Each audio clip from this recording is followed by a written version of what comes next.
முதல் வாசகம். திருத்தூதர் பவுல் கொரிந்தியருக்கு எழுதிய முதல் திருமுகத்திலிருந்து வாசகம். அதிகாரம் 4 வசனம் 6 முதல் 15 முடிய. சகோதர சகோதரிகளே, உங்கள் பொருட்டு என்னையும் அப்போலோவையும் எடுத்துக்காட்டாக கொண்டு இவற்றை கூறினேன். ஏனெனில் எழுதியுள்ளதற்கு மேல் போகாதே என்பதின் பொருளை எங்களை பார்த்து கற்றுக்கொள்ளுங்கள். ஒருவரை ஆதரித்தும் மற்றவரை எதிர்த்தும் செயல்படாதீர்கள். இருமாப்பு கொள்ளாதீர்கள். நீங்கள் மற்றவர்களை விட உயர்ந்தவர்கள் என்று சொன்னவர் யார்? உங்களிடம் உள்ள அனைத்தும் நீங்கள் பெற்றுக்கொண்டவை தானே. பெற்றுக்கொண்டும் பெற்றுக்கொள்ளாதது போல் பெருமை பாராட்டுவது ஏன்? தேவையானவற்றை எல்லாம் ஏற்கனவே பெற்று விட்டீர்களோ? ஏற்கனவே செல்வர்களாகி விட்டீர்களோ? எங்களை விட்டுவிட்டு நீங்கள் மட்டும் ஆட்சி செலுத்துகிறீர்களோ? நீங்கள் ஆட்சி செலுத்த முடியுமென்றால் நல்லதுதான். அப்படியானால் நாங்களும் உங்களோடு சேர்ந்து ஆட்சி செலுத்தலாமே. கடவுளின் திருத்தூதராகிய எங்களை அவர் எல்லாருக்கும் கடையராக்கினார். நாங்கள் மரண தண்டனை பெற்றவர்கள் போல் ஆனோம். மனிதருக்கும் வானதூதருக்கும் உலகுக்கும் காட்சி பொருளானோம் என கருதுகிறேன். நாங்கள் கிறிஸ்துவின் பொருட்டு மடையர்கள், நீங்களோ கிறிஸ்துவோடு இணைந்த அறிவாளிகள். நாங்கள் வலுவற்றவர்கள், நீங்களோ வலிமை மிக்கவர்கள். நீங்கள் மாண்பு உள்ளவர்கள், நாங்களோ மதிப்பற்றவர்கள். இந்நேரம் வரை பட்டினியோடும் தாகத்தோடும் ஆடையின்றியும் இருக்கிறோம்.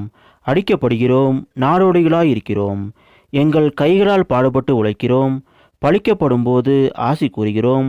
துன்புறுத்தப்படும் போது பொறுத்து கொள்கிறோம். அவமதிக்கப்படும் போது கனிவாக பேசுகிறோம்.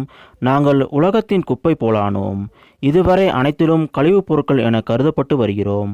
உங்களை வெட்கமடைய செய்ய நான் இவற்றை எழுதவில்லை.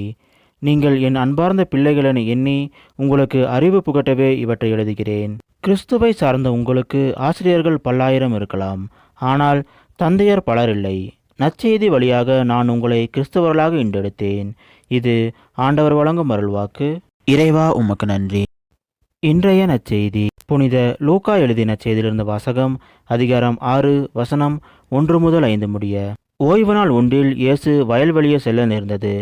அவருடைய சீடர் கதிர்களை கொய்து கைகளினால் கசக்கி தின்றனர்.